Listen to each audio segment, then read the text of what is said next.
G'day everyone, my name is Grant from Broadsword Fitness, and today we're going to be talking about beginning your strength journey or beginning a strength training program.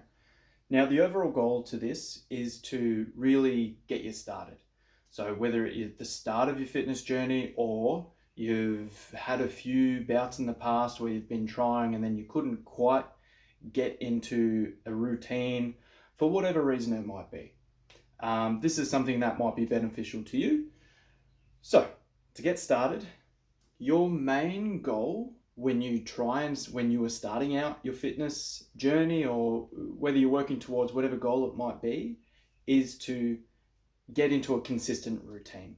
And there's a lot of benefits to that, but that's basically the crux of it. Whether your goal is to lose weight, gain strength, gain muscle size, or just overall improve your whole health and wellness, that's going to be your key focus when you're starting out. So my recommendation for you would be to start off with our 4 main movements. We're going to start with a squat, a hip hinge, an upper body push, and an upper body pull.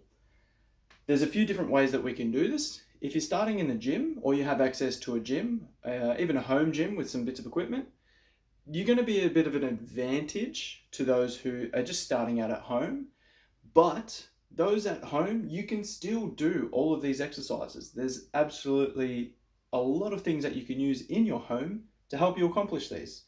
Like I said, the biggest key factor for you right now is to build that consistency. There's also a few other areas that we want to focus on as a part of this.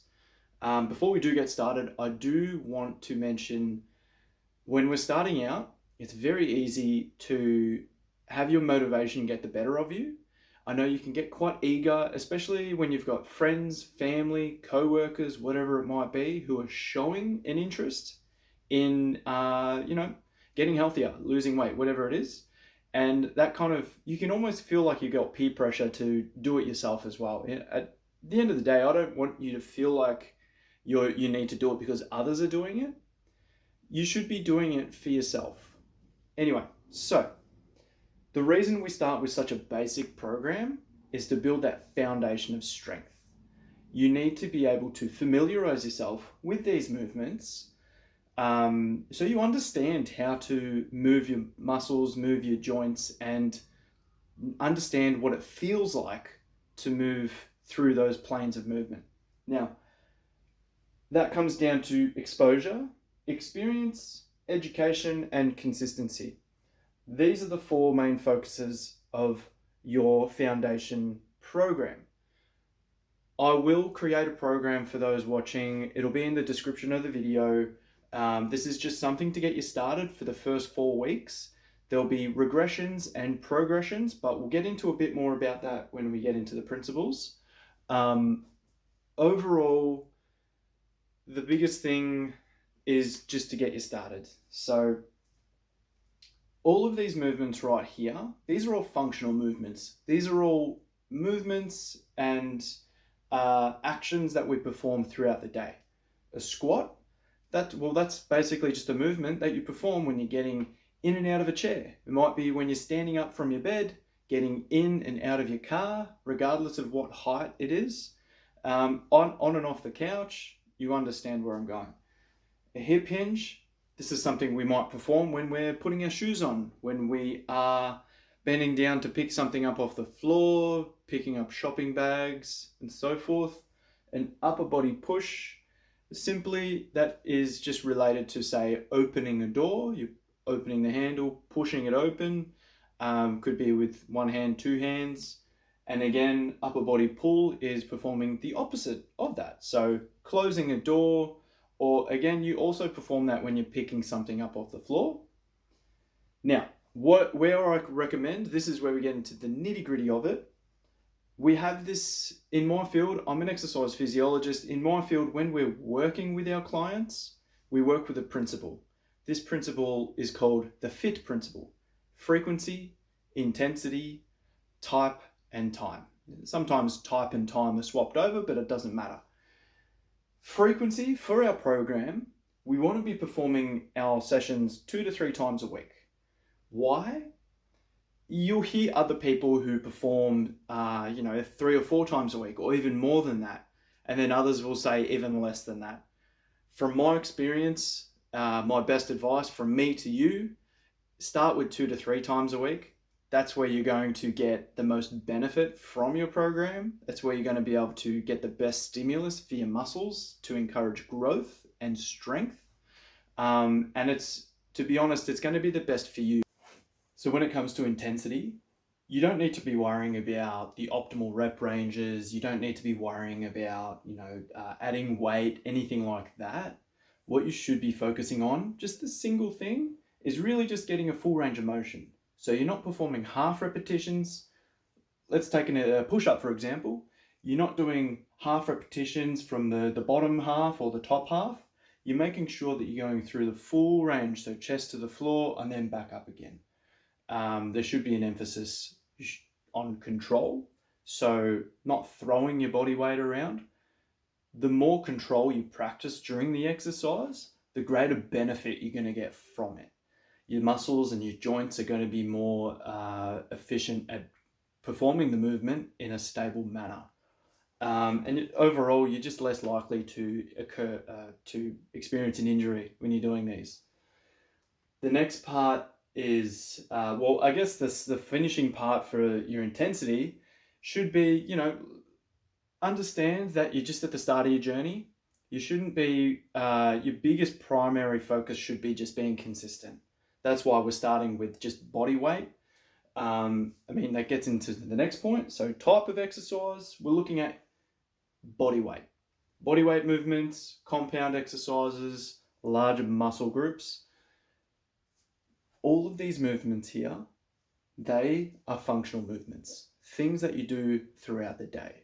A squat, you perform that when you're simply sitting down and then standing up from a chair. A hip hinge, you're performing that when you go to put your shoes on, when you're getting to pick something up off the ground. Upper body push, just think of this, very simple, opening a door. Upper body pull, opposite, closing a door. Yes, they are very basic movements that most, if not everyone, can do, but there are variations of that you should be able to do throughout your life to maintain your health and mobility. The next part is time. We should be trying, as a beginner anyway, you should be trying to perform your sessions within 30 minutes. I tend to tell this to my clients that I've seen throughout the years. Yes, I know when you sign up to a gym, you go in and you just want to try everything. That's what I'm like. I imagine most people would feel some kind of intimidation, and that's perfectly fine. Start with 30 minutes. 30 minutes is your primary goal should be just to get in, do the exercise, get out. That's going to be your best bet when it comes to staying consistent. Life gets in the way. I understand that. Everyone has different commitments in their life, responsibilities and capabilities. Whether you're a student, whether you're a parent, have a really stressful full-time job that doesn't give you a lot of downtime, this is going to be the best way for you to go about it. 30 minutes should be achievable to most people. Try and find a time that works for you. Sometimes doing it in the morning or in the afternoon or late evening is going to be better for some people. I can't tell you the best time of day to do it. The best time of day for you is going to be when you're most energized. I can tell you now, as a parent, but also somebody who works a fairly stressful job, waiting to come home to do your exercises can, mentally it might sound like a good idea because you're like, I'll just do it later. And it gets to the time and you are exhausted.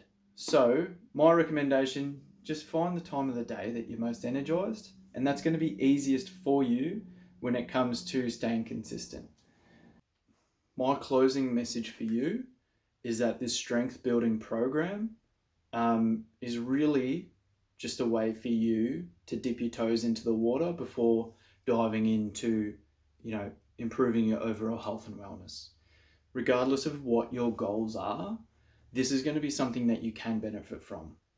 I think there's a lot to appreciate when it comes to understanding how your body moves understanding how to perform an exercise, and understanding how to adjust your joints and brace your body, whatever it might be, when you're doing the exercise. There's a lot of misinformation out there. This is all about just giving you that basic information so that you can be best equipped to adhere to a healthier lifestyle in the long run. That's the crux of it. That's the basic necessity of it. And yeah, so let me know what you think. Like I said, program will be in the description. It should last you about a month. I'll give you some regressions, progressions, and how to handle your sets and reps. Either way, let me know how you go, and I'll see you in the next one. Thank you very much.